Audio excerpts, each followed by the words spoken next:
when I when I made a grown-up decision to stay in a 22-year marriage, with the last 10 years of that marriage being a non-physical relationship. And the start or the beginning of my transitioning to becoming a man and becoming responsible was making a commitment to my second son to stay in that bad marriage for 22 years, the last 10 years being the worst because it was a non-physical relationship. Taking the responsibility and promising myself and him that I would not leave or abandon him until he was an adult, and hopefully he could understand my reasonings for why I left him and his mother. So I did that. And to answer some of the people that have asked me the question, why did you stay in that second marriage so long? And it was because it was a commitment I made to myself and to my son. And that's probably back then that was the most manly thing that I ever did. And the toughest thing I ever did. Yeah. And when you finally did leave that marriage, how did your son react? Did he appreciate the commitment, or was he just as upset as if he'd left at any time? Or no, there wasn't any appreciation for the commitment, and he actually left with his mother. They disappeared for about 4 years. I never knew where they went to. I never knew if they were alive and well or not. And until about 5 years after I left that marriage, I did find him online, reached out to him and told him that I could see from his online profile that he was pursuing his dreams, and I was proud of him for doing that. And I said, I love you, and left it at that. And he blocked me within about an hour. So needless to say, I don't have a real strong relationship with him. And maybe someday that will change. Now, my first son from my first marriage, I have a tremendous relationship with him, a strong father son relationship. He's an adult as well. He's in his 30s, but he is the one that I left, and I left when he was 3, and I haven't seen him since he was 3 years old. So you still haven't seen him since he was 3? No, we haven't seen each other. But as far as, Skype and phone calls and letters and cards and Christmas presents, we do have a very strong relationship. And so it's, things are turning around, but it does take time for understanding to kind of set in. So. And how's the reaction to the book been from your siblings and any other family members? I've basically told two family members about the book. The two most supportive, generally supportive people for just other people's lives, and probably two of them that are the least judgmental, and two that I felt comfortable sharing it with. And the rest of the family is one of those things where I'll leave it out there, and if they happen to run across it, I'm sure they'll contact me, and I'll address that at that time, But there's just two other siblings that know about the book. And do you know if they've read it? Did they give you any reaction? Oh yes. They've read it.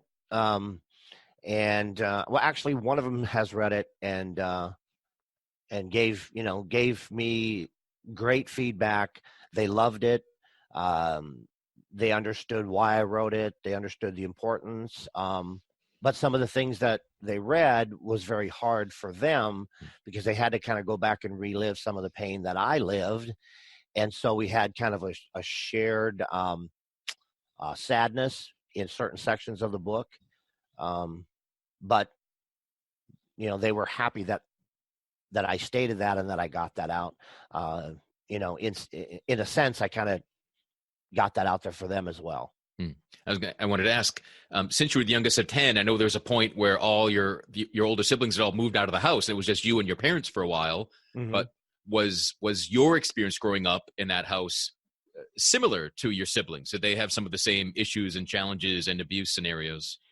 The No, I was there was a lot of resentment and a lot of anger um, towards me from my siblings because I didn't receive the same type of treatment.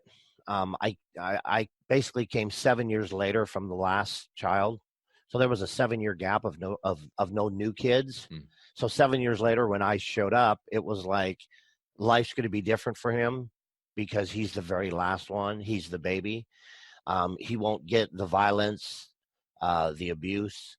Um, my father was very violent in his discipline to my older siblings, from belt whipping to to being physical with them. And of course, I didn't get that. I didn't get the violence or the hateful nature of his discipline. And they did, and of course, they resented him, but they also resented me because I was spared that. They decided to do things a little differently Mm. with the last one. And they did to a certain degree. But we all had our stuff. I just had a different group of stuff that I dealt with. Yeah. Very interesting. You talk about taking personal responsibility. So while you were growing up and the times looking back that you weren't doing that and you were kind of just the wounded little Brad, were you aware that you were kind of shirking responsibility, and were you conscious that you were just a follower, or was it all just kind of those unconscious thoughts? You're just living your life and you thought you were just doing it like anyone's supposed to. Right. I honestly didn't have a clear picture of what responsibility looked like.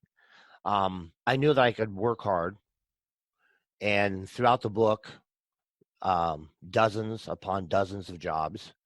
I could have 2 and 3 jobs. I could work real hard, and my father set that example that I did emulate, and I learned that I was never scared of work or working hard, um, and making an income, and providing income to the household like he did. But beyond working hard and making money, I really didn't have any concept of being responsible, or making decisions, or taking my rightful place, in a family structure. I didn't know what that was. I didn't have any examples to look at. Right, because so the bulk of the book are chapters about your 3 marriages. Mm-hmm. So it does really seem like you almost willing to put yourself away and just be identified as the husband, as the person in a relationship. Mm-hmm. Does that ring true? Yeah. Yes, very true. Yeah, right on the money. So, what are some differences? And I'm going to use in the book. It's Robert and Little Robert, or it's just I want to make it clear for people listening, but or Brad or Little Brad or Robert or Little Robert, depending if you're talking to you or reading the book. What are some of the differences between Robert the man and that wounded version?